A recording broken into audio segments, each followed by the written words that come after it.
我是仙人夫君迎娶的凡人娘子。爱不过3载，他的小师妹就害我失去了即将出世的孩儿。夫君大怒，罚他自求仙宫3年。月瑶孩子心性，最受不住孤寂清冷，算是为你出气了。至于孩子，还会有的。我不同意，想杀月瑶为我孩儿偿命，却被夫君当场拦下。他满眼失望，不过一个孩子，你怎么敢杀月瑶？到底是我太骄纵你了，所以他罚我独留人间，直到他气消归来为止。可仙人寿命漫长，等他和月瑶再次出现时，凡间过去了50年。月瑶大笑，我和师兄不过是回仙界多吃了盏茶，你怎么就老成这样了？至于我那夫君，则是同我做起了交易。当年之事，只要你肯向月瑶道个歉，我就助你重返青春。毕竟你始终是我最爱的妻。对此我却只觉得好笑，只因凡间50载，我又成了亲，还有了2个可爱的孩子。孩子他爹也是个仙人，至于如今垂老模样，不过是孩子他爹一时兴起，想和我体验一番人间夫妻的白头偕老罢了。大家好，欢迎收看达达听书。再次见到玄渊，已是50年后。彼时我正躺在自家院子里晒太阳，突然2道金光乍现，一对金童玉女从天而降。见着来人，我多少有些恍惚，虽然容貌未改分毫，但多年未见，我到底有些记不清玄渊的模样了。直到他走到我跟前，柔声一句：“月儿，是我回来晚了。”那一刻我才意识到，我那整整消失了50年的夫君回来了。可人间一晃50年，我作为凡人，经历生老病死，早已过花甲之年，如今只是个佝偻老太，皱纹布满脸颊，青丝也变成了白发。所以当玄渊看清我时，他眼里震惊难掩，随即就被浓浓的内疚掩盖。反倒是一旁的月瑶仙子，听着他的话，不由瞪大了眼睛，仔细端详我。他的目光在我苍白的发和布满皱纹的脸上来回流转，很快变得兴奋不已。我和师兄不过是回仙界多喝了2盏茶，你怎么就老成这样了？聂双月，你现在的模样真丑。他像个顽劣孩童，嘴里说着恶毒的话，还试图伸手触碰我的白发。玄渊先一步阻拦了他的动作。瑶瑶，不可无礼。虽是斥责的话，眼里却全是宠溺。尤其当月瑶因此眼露委屈时，玄渊心软了。他对我说：“瑶瑶被我惯坏了，你多担待。”这种话从前他也说过多回，当真是让人恼火的紧。你还回来干什么？我不愿与他过多纠缠，只因家里有个更难缠的。若非他因公务在身，这几日不在家中，否则见到这一幕，必定又得大闹特闹一场，头疼。所以我只想早早打发了玄渊和他的小师妹月瑶仙子。但听着我的话，玄渊却不免皱眉。月儿，虽说我回来了晚些，但到底不是什么大错。你我是拜过天地的夫妻，这里是我们在人间的家，你说我回来干什么？这话说的像是要与我再续前缘。也难怪一旁站着的月瑶脸色变得愈发难看了起来。他剜了我一眼，又伸手扯了扯玄渊的衣袖。前一刻还同我说夫妻情深的玄渊，忽然间就蹙起了眉头，似乎有些纠结，却架不住身旁月瑶催促，最终还是走到了我跟前。月儿，当年之事，只要你肯向瑶瑶道个歉，我就会原谅你的过错，甚至帮你重返青春。毕竟，他顿了一下，眼里多了些自以为是的深情。你始终是我最爱的妻。说话间，他掌心凭空出现了一枚流光溢彩的仙丹，散发着阵阵清香。我侧目看了月瑶一眼，他眼神酸楚。师兄，你还当真是心疼他？虽然当年你将自身功德分我一半，令我能够得道成仙，却也不忘帮他炼制仙丹，只为助他容颜不老，常伴你身侧。月儿是我的妻，我本就应该和他当一对神仙眷侣。若非是你突患疾病，为了护住你性命，我才不得已将功德分给了你。如今我所做的这一切，只能算是弥补月儿罢了。不说这件事还好，一提起来，我当时觉得自己可笑得紧。如今仙界没有禁令，人仙能相恋，并且结成仙侣后，仙人可将自身功德分给对方一半，助对方飞升成仙。然而玄渊当年却先一步将功德分给了月瑶，说他病弱之体，没有功德成仙，会早早去世，所以让我不要和他争。至于我，他总还会想到办法的。他说这话时，眼里感慨万千，还更进一步走到我跟前，含笑打量我。月儿如今虽已年迈，但在我心中依旧好看。闻言，月瑶冷笑一声，师兄这话说的，难不成你还能对如今的聂双月动情欲？毕竟此刻在外人眼里，我和玄渊更像是祖孙。怎么不行？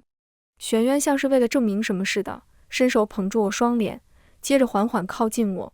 我吓得连忙伸手推他，而玄渊在即将亲上我的那一刻，却也顿住了。他叹了口气，罢了，我们夫妻之间的情事，还不想污了你这小姑娘的眼。说话间，他再次拿出那枚仙丹，催促我道：月儿，只要你快些道歉，这仙丹就是你的。看着那枚流光溢彩的仙丹，我却只觉得好笑。只因凡间50载，我又成了亲，还有了2个可爱的孩子。孩子他爹也是个仙人，我们成婚那日，他就以大半功德相赠，加之我多年行善积德，如今早已成了仙。至于如今垂老模样，不过是孩子他爹一时兴起，想同我体验一番人间夫妻白头到老的趣味罢了。所以我告诉玄渊，我才不稀罕你那破仙丹。聂双月，没想到多年过去，你居然还如此执迷不悟。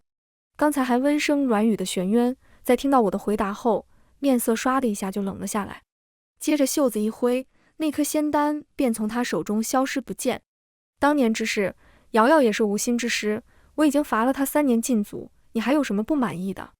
一个未出世的孩儿罢了，值得你屠人性命？你差点杀了他，如今我不过是让你向他道个歉，你怎么就如此冥顽不灵？玄渊声声斥责，仿佛我做了什么罪大恶极的事一样。可明明当年是月瑶先害了我未出世的孩儿，可作为孩子的亲生爹爹，他却对杀人凶手分外包容，只给了个无关痛痒的禁足，这让我如何能解心头之恨？所以哪怕50年过去，我依旧想要月瑶的命。玄渊大抵也是想到了那个孩儿，严厉的神色里不免出现了几分内疚，连着声音都软了许多。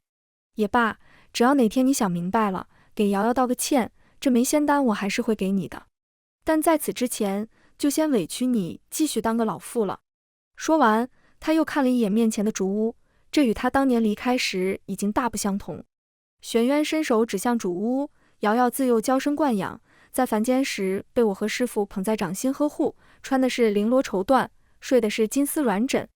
到了仙界，更是有仙宫居住，受不得半点委屈。如今他陪我下凡来找你，也不好委屈了他，你就将主屋让给他住，我们住偏房就好。师兄，还是你心疼我。月瑶泪眼连连，一副感动到不行的样子，直接就钻进了玄渊的怀抱中。玄渊也没觉得有任何不妥，将人搂入怀中，又轻轻抚摸着他的头发，露出满脸宠溺。谁让我们从小一起长大，我不疼你，谁疼你呢？见状，还怪让人觉得肉麻的。我忍不住打了哆嗦，却被眼尖的月瑶瞧见，她窝在玄渊怀中，眨巴着眼睛，露出一副嘲讽模样。聂双月，你莫不是因为年纪大了，所以怕冷打哆嗦啊？面对着他的挑衅，如今对玄渊已无半点爱意的我，自然是内心毫无波澜，甚至还附和地点了点头。人老了，稍微吹点风就觉得冷，得回房休息才行。这话倒也没有扯谎。孩子他爹总是想一出是一出，床榻缠绵不休，我累得眼睛都睁不开。他就趁机姐姐姐姐的喊，哄我心软，央求我同他办几日老年夫妻。而这术法有时限，还得7日才失效。这几日我的确就是苍老之躯，稍微一点凉风就让我觉得头疼不已。没成想听到这话的月瑶脸上笑意更甚，又娇憨开口，毕竟你年纪大，你待会就去主房多搬2床被子，我毕竟是仙女，不会怕冷的。玄渊点了点头，有些感慨，我们瑶瑶长大了，如今倒是知道心疼人了。那可不。听着2人打情骂俏，我终是忍不住拦在2人面前，我什么时候同意让你们在这住了？闻言，玄渊一愣，理所当然道，你我是至亲夫妻，这是我们的家，何来要你允许才能让我和瑶瑶住下？这话说的当真是好不要脸。我冷笑出声，玄渊，当年你斥我刺杀月瑶，说罚我独留人间，走时更是催动术法燃了星火。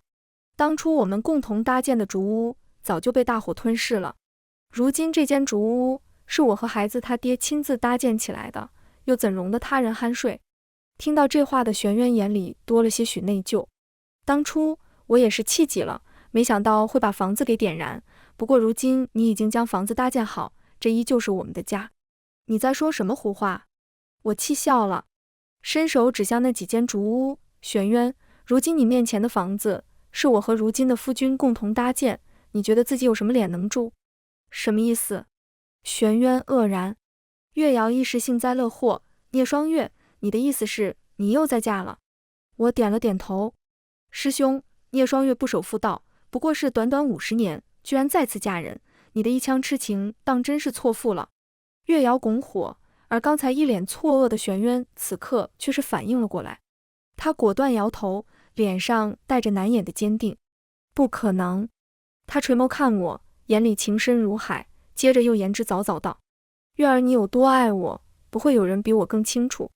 不过是短短50年，就算是500年、5000年，只要我一日未归，你都一定会在家乖乖等我回来，又怎么可能另嫁他人？他不信，甚至还觉得我爱惨了他。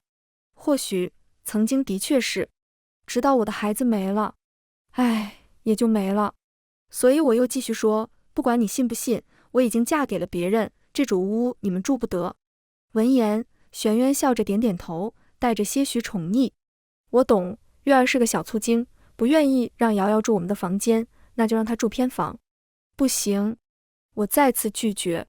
玄渊挑了挑眉，甚至还开口打趣，怎么？难不成你要说你嫁了人，还有了孩子，所以偏房已经有人住了？对，我点点头。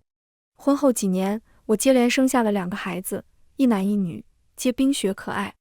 他们也是仙体，作为仙人，敢于享乐，迟早会仙力消散。所以孩子他爹总带着2个孩子到处去行善积德，救治百姓，以此积攒功德。前2日泸州因妖物引来了水灾，孩子他爹得到消息后，就立刻带着2个孩子去收妖救人。至于我，原本也是要一道去的，奈何术法未解，去了也是添乱，便只能留在家里等他们归来。可玄渊依旧不信，甚至还大笑起来。月儿，我看你是想孩子想魔怔了。如今我归来，只等你好好向瑶瑶道个歉，我就还你青春容貌，到时候我们生3、5个孩子，也好一解你的心病。这次换我被气笑了，听不懂人话是不是？我说我已经有了夫君，也有了孩子，这是我和我夫君孩子们的家，跟你们没关系。想要在人间找地方住，就踏踏实实自己赚银子买宅子，实在不行就自己上山砍树建房，别一天到晚的就想占别人便宜。作为仙人，到哪都是被人捧着的存在，何时被人这番言语侮辱过？玄渊和月瑶当即就冷了脸，尤其是月瑶，立刻就用手中术法，在不远处变出了一座大宅院，红墙朱瓦，好不富贵。聂双月，你那个破房子我还不稀罕呢，我可是仙女，拥有法力，变出一座宅院还不是轻轻松松，你可别看得眼热，待会儿又求我师兄让你住进来。玄渊见状，竟然未曾阻拦，而是转头看向我。月儿，人间不过短短50载，你就变得如此尖酸刻薄，让人心寒。可谁让我们是至亲夫妻，纵然你再粗鄙不堪，我也依旧爱你疼你。只要你肯说2句好话，我就不再为难你，不仅给你仙丹，还让你住进瑶瑶的大宅院，如何？我没回答，只在心里觉得这2个人当真是蠢得紧。仙人虽有法力，可无一不是功德积攒。这些年玄渊和月瑶只顾享乐，功德已经被消耗了不少，来到人间不靠双手劳作，妄动术法享乐，反噬便会加倍。等到最严重时，曾经的仙人就会法力尽失，成为凡人，徒留一副佝偻病躯。而这些他们似乎忘记了，或许是仙人的日子过得太快活，已经让他们完全忘记了隐患。但我也不打算提醒，只扭头往我的竹屋里走。玄渊并未跟上来，他被月瑶拉着，冲我大声说道：瑶瑶胆小怕黑，一个人住大宅子会害怕，我得去陪她。但只要你想清楚了，愿意给瑶瑶服个软，随时可以来找我。我看着已经走进了大宅院的两人，比起服软，我更想看到的是这二人功德耗尽，成为佝偻病躯凡人的那一刻。我想应该不会太久。我做了一个很长的梦，梦里是我和玄渊初次相遇的场景。他是谪仙人，寄情山水，遨游人间，却不慎被妖物暗害，重伤昏迷落在溪边，性命垂危。我恰好路过，便救了他。奈何玄渊伤势太重，需要卧床静养3月，我日夜为他熬制汤药。这期间便生出了情。仙人下凡，寻个凡人娘子成亲，这在如今已不算稀罕事。况我始终秉承着及时行乐。玄渊模样好，又弹得一手好琴，能让我孤寂的生活多一丝乐趣。我想这应当就是喜欢，所以我答应了他的求娶。他亦说过，和仙人缔结婚约，便在不容背叛，否则必定粉身碎骨。同样的，仙侣将以1半功德相赠，祝对方早日成仙。此后两人行善积德，继续积攒功德。玄渊说他会选一个好日子，同我完成这个仪式，从此夫妻再不相离。可我等啊等，等来的却是他在完成仪式那天突然失踪。等他再次归来时，身边却多了一个仙子。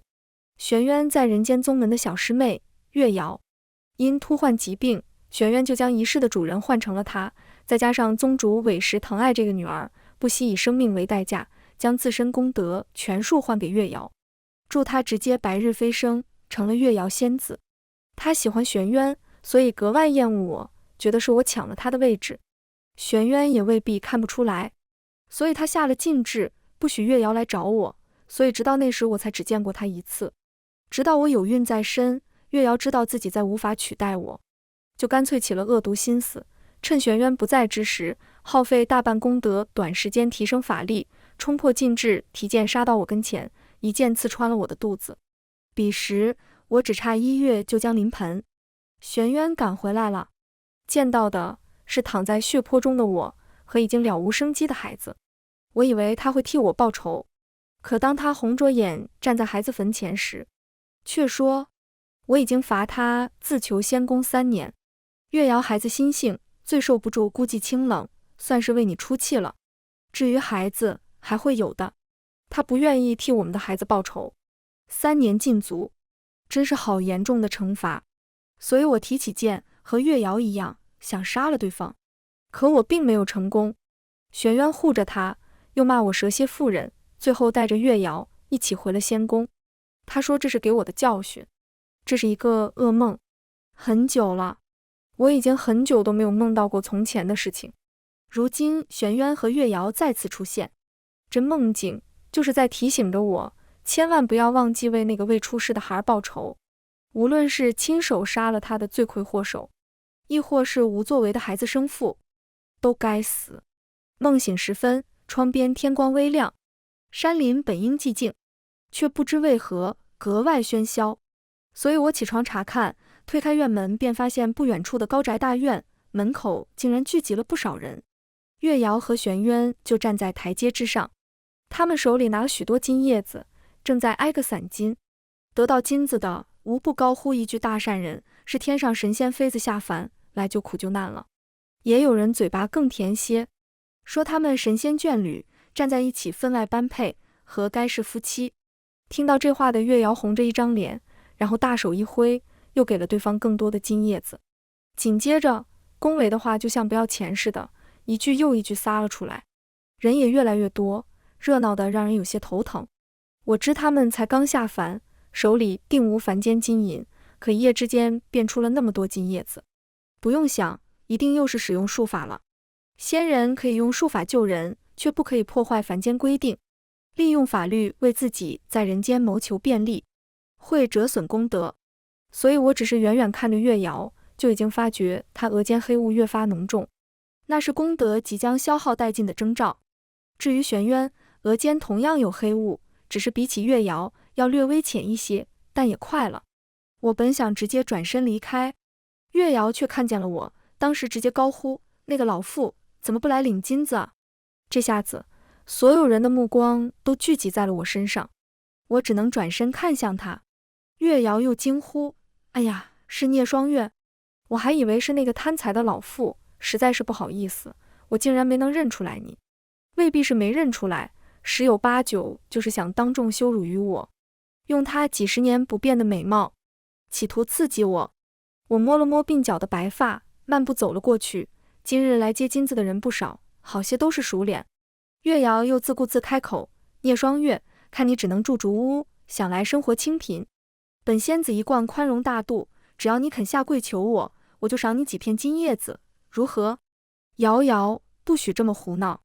一旁的玄渊眉头微蹙，倒也不见真的生气，只是走至我跟前，又说了句：月儿，你想要多少金子我都能给你，只要你肯低个头。我看着他手里的金叶子，觉得有趣。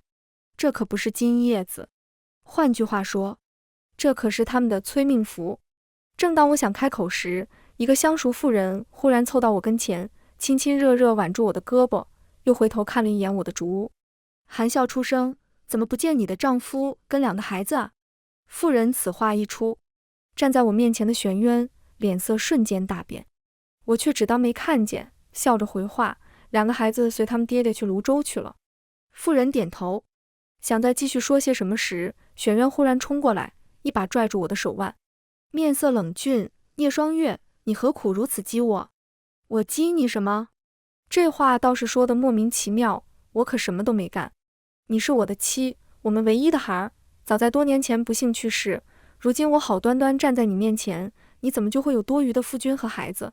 他垂下眸，像是在思考，忽然间又笑了起来。我都明白，这个老妇定是你花钱请来的，想故意说这话惹我生气。月儿，什么玩笑开的，什么玩笑开不得，你该掂量掂量。说到最后，他声音里带着似有若无的威胁，能看出他此刻心情已经极度不悦。我也懒得同他继续争辩，早就说过1800回，我已经有了丈夫和孩子，可他偏偏就是不信。再说一遍，也只是白费口舌。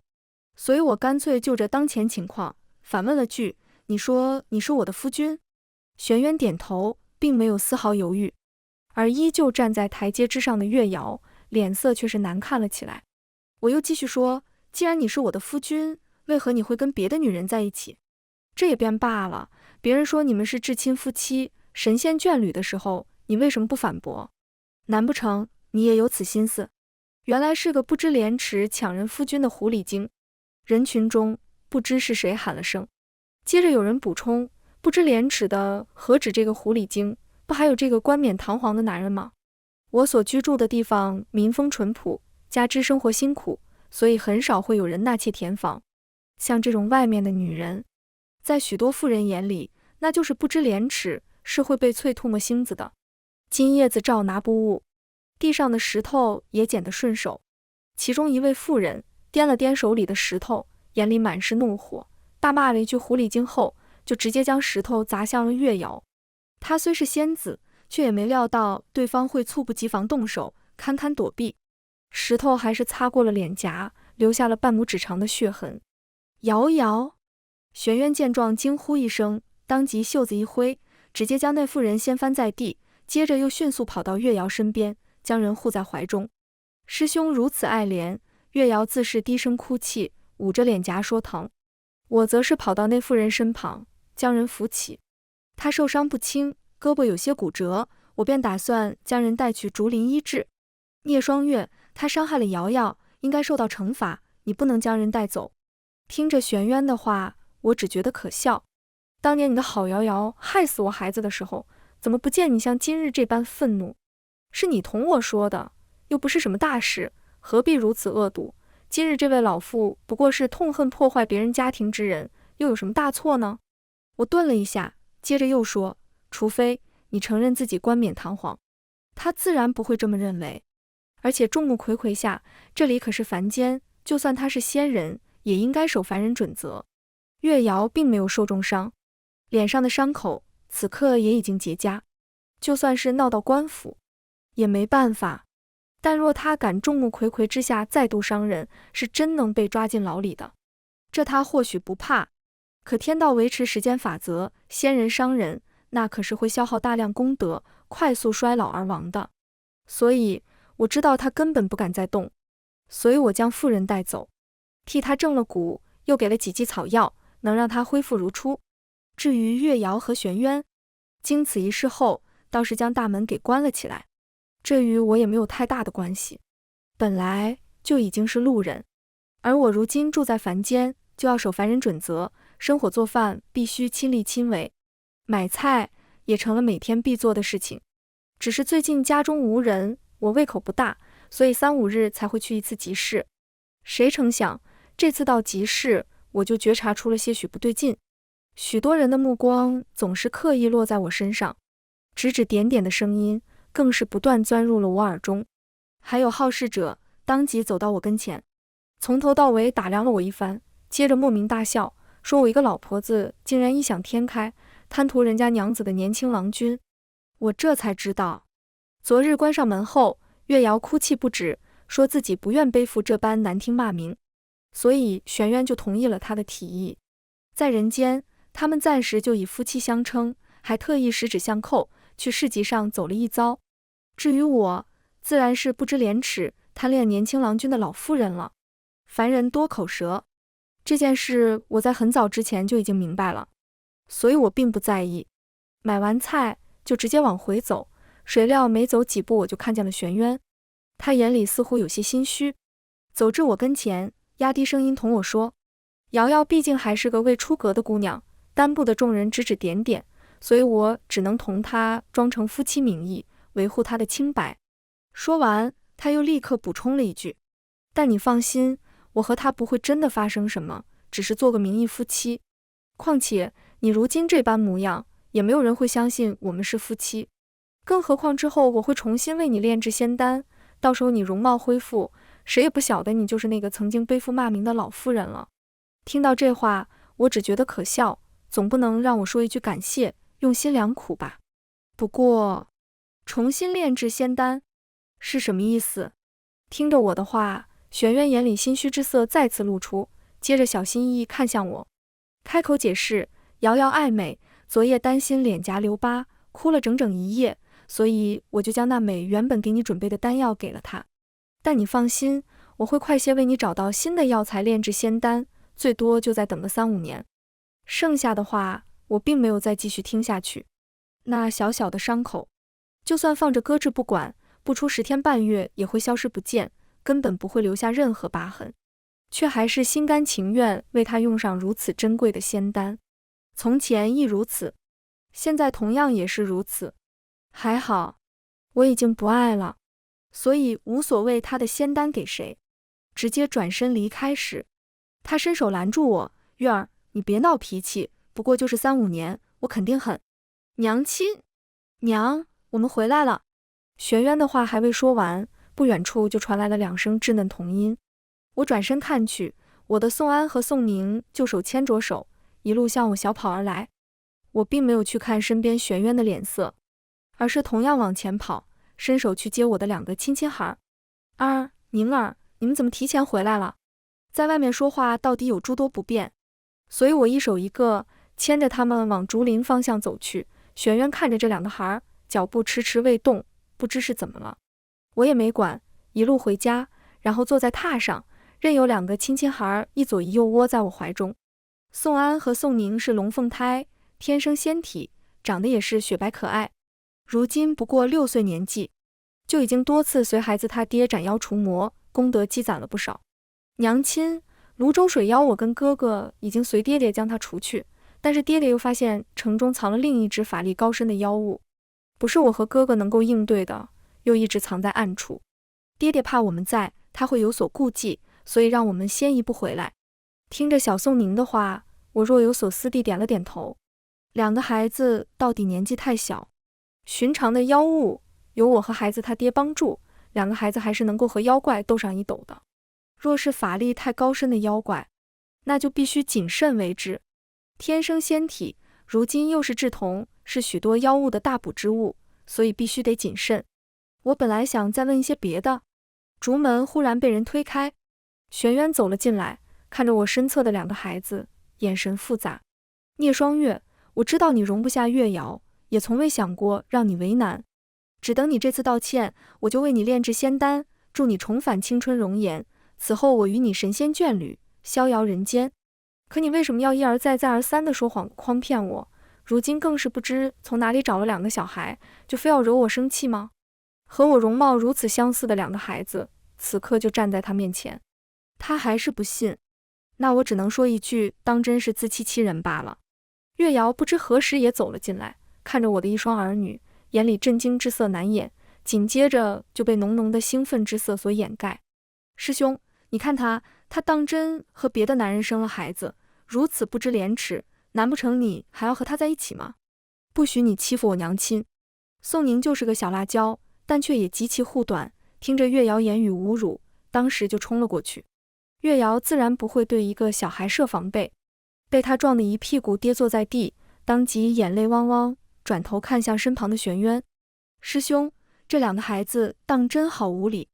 玄渊连忙将月瑶扶起来，接着冷冷地看向宋宁。我不管你是谁的孩子，如此没有教养，我便要替你的爹娘教训你。说话间，他就试图伸手去抓宋宁的胳膊，我先一步冲过去，将女儿护在身后，然后狠狠甩了他一巴掌。玄渊，我绝对不会给你们第2次伤害我孩子的机会。那一巴掌的力道极重，玄渊愣住了一瞬，月瑶更是尖叫了起来，心疼地看着他脸上的巴掌印，接着又恶狠狠地瞪着我。聂双月，你自己不知廉耻，跟其他男人苟且生下了2个孽种，居然还有脸打师兄，像你这种女人就该碎尸万段。你又是什么好东西？我冷笑。月瑶，明知他人已有妻子，却偏偏还没脸没皮地往上凑，谁又能比你更无耻？聂双月，你何苦如此咄咄逼人？玄渊立刻出声阻止，他叹了口气，露出一副极其为难且头疼的样子，又同我说，瑶瑶不过孩童心性，你说话也忒难听了些。差点忘了，还有个没骂。玄渊，你又好到哪里去？明明已有妻子，却偏偏还要和其他女人纠缠不休。既然当年你不愿意替我的孩子报仇，甚至选择离去，你我之间就再无任何关系。如今我已嫁人，还有了孩子，你却一再纠缠，你又是什么好东西？最恶心的，最令人不齿的，最不堪的，其实就是玄渊。那次不欢而散后，接下来几日我都未曾见过玄渊，连带着之前变出的大宅子也都消失不见。我又过回了从前的安静日子，和2个宝贝孩子一起，等着孩子爹回来。禁制解除那日，也是浮光归来之时，不过还得晚一些才能解开。我跟2个孩子先去市集买了许多东西，打算给孩子他爹接风洗尘。日落时分时，我没等来浮光，反倒是等到了玄渊。他神色疲惫，眼睛却十分有神，直冲进房间，然后亮出掌心仙丹。月儿，你看，我已经把新的仙丹炼出来了。他像献宝似的将仙丹递给我。无论从前我们之间发生过什么，但从今日起，我们依旧是至亲夫妻。你吃下仙丹，重返年轻，我带你游山玩水。至于月瑶，我会让她回仙宫，再不出现在你面前讨嫌。他絮絮叨叨说着，全然不顾我越来越冷的眼神，一再纠缠，实在是让人觉得烦得紧。所以我直接伸手将那枚仙丹打到地上。玄渊，我说了，我不稀罕。他面色一僵，接着又看向一旁的2个孩子，脸上的笑容也变得有些勉强。就算这2个孩子是你亲生的，我也不相信你已经在嫁他人。我不管从前到底发生过什么，只要你肯回到我身边，我都可以既往不咎。可是我不愿意啊！我想也不想就摇了头。玄渊本想再继续纠缠，可忽然一阵金光闪过，接着他便一股大风直接掀翻在地。宋宁瞬间兴奋不已，是爹爹回来喽！下一刻，浮光出现在竹屋门口，冷眼瞧着倒在地上的玄渊。跟我抢娘子，你算个什么东西？玄渊挣扎着从地上站起来，死死盯着面前的浮光，又像是不死心，转头看我。月儿，这不是真的对不对？你肯定没有另嫁他人，毕竟当年你是那么爱我。可你不配啊，不配得到我的爱，不配让我许下同生共死的承诺。所以我直接大步走到浮光跟前，与他十指紧扣。我真正爱的，在这几十年间，我早已知晓。玄渊大笑，倘若他真的爱你，那他为什么不愿意将一半功德分给你，让你能够快速修炼成仙，还让你如今衰老成这副模样？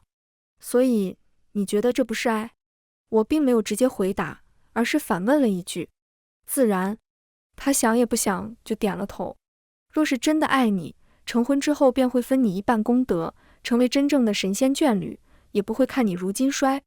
他话说到一半时，忽然间顿住，脸色也顷刻间变得难看不已。接着慌张解释，不，我一直都很爱你，功德没有分给你，是因为月瑶身体不好。我看着你衰老，是因为你没有向她道歉，我只是想让你记住惩罚而已。你是我的妻子，我此生挚爱，他慌张解释个不停，可我却只觉得好笑得紧。原来，他也明白自己所做的一切是那样令人恶心。下一刻，时限已过，我周身一道流光闪过，接着容貌恢复如初，玄渊更是瞪大了眼睛。月儿，你没变老，这只是静置，你还成仙了。玄渊，滚吧！多说无益，是仙，是重罪，为天道所不容。曾经我也想以己之身，无论付出什么代价，也要为自己的孩子报仇。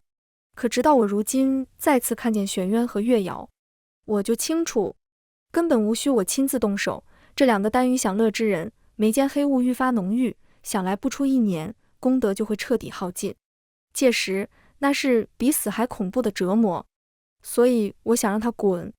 他不走，而是猩红着一双眼，冲浮光吼道：聂双月是我的妻，我们曾拜过天地，天道是见证。他此生都不能再背叛我，只要我上告天道，他就必须要回到我身边。的确，当年成婚的誓言确实不可背叛，可也是有前提的。一半功德，换的是我的永不背叛，可他并没有给。所以，玄渊，你觉得你还有什么资格能够留住我呢？浮光这么多年一直都在行善积德，所以他法力高深，玄渊根本就不是他的对手。轻轻一挥，就直接将他挥到了千里之外，再不见踪迹。我们一家人开开心心地吃了一顿团圆饭。娘子，他真烦人，以后咱们不见他了，好不好？浮光可不像谪仙人，爱撒娇，爱吃醋，爱在床榻上喊我姐姐，红着眼流着泪，让我说爱他，只爱他。恍惚间，我想起了和他的初遇，那是一个饥荒年，遍地恶符，瘟疫也随之爆发。我学了些医术，救了不少人，同样遇见了正在救人的浮光，是同路人，至交好友，是知己，如今是夫妻，是爱人。所以我点头，微笑回应，好，咱们再也不见他。可天底下总会有许多凑巧的事，比如只是想带着2个孩子去往京城，让他们见识一下繁荣昌盛，结果却在途中遇见了玄渊和月瑶。本是谪仙人，可才不到1年时间，他们的功德就完全耗尽。如今面容苍老，身体佝偻，又加之身无分文，栖息在一处破庙。路过时，我听到月瑶嘴里喃喃：我是仙女，我是天上的仙女，我喝的是露水，吃的是仙桃，我不要当乞丐，我也不要变老，我要回去。疯了。至于一旁的玄渊，也没比他好到哪里去。骨瘦嶙峋，看见我时想上前，却又退缩。直到我离开时，他才鼓足勇气问了句：月儿，倘若当年我始终坚定选择你，你是不是就不会不爱我了？我没说话，只因身旁有个大醋精，直接一脚踹翻了玄渊，骨头咔嚓一声响。唉，人老了就是容易散架，看来他们活不了2年了，想想就很开心。我们即将进京，宋宁这丫头表现得格外兴奋，浮光替她卜了一卦，说她在京城会遭遇一次情劫，也不知是福是祸。全文完，达达听书感谢您的观看，我们下个故事再见。